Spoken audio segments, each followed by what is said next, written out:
ఇవాళ మామూలు ఫ్రైడే కాదు, బిగ్ ఫ్రైడే. ఈ శుక్రవారం దేశవ్యాప్తంగా కొన్ని కీలక పరిణామాలు జరగబోతున్నాయి. ఏ క్షణమైనా సార్వత్రిక ఎన్నికల షెడ్యూల్ రాబోతున్నాయి. కాంగ్రెస్ సెంట్రల్ కమిటీ సమావేశం నుంచి సుప్రీంకోర్టులో బీఆర్ఎస్ ఎమ్మెల్సీ కవిత కేసు విచారణ దాకా కొన్ని కీలక ఘట్టాలు ఉండబోతున్నాయి. 15 బిగ్ ఫ్రైడే ఈ శుక్రవారం కీలక పరిణామాలకు వేదిక కాబోతోంది. లోక్సభ ఎన్నికల షెడ్యూల్ కోసం దేశమంతా ఎదురు చూస్తోంది.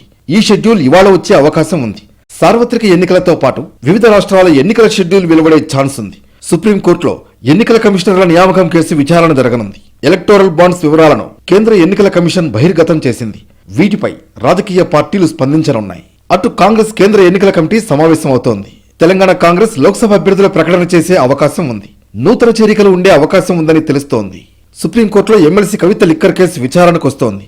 ఢిల్లీ లిక్కర్ స్కామ్ కేసులో మరో కీలక పరిణామం జరగనుంది. కవిత ఈడీ కేసు పిటిషన్ పై తుది విచారణ చేపట్టనుంది సుప్రీంకోర్టు. ఇవాళ కడపలో వివేకా కుటుంబం ఆత్మీయ సమావేశం జరగనుంది. సునీతారెడ్డి సంచలన ప్రకటన చేసే అవకాశం ఉంది.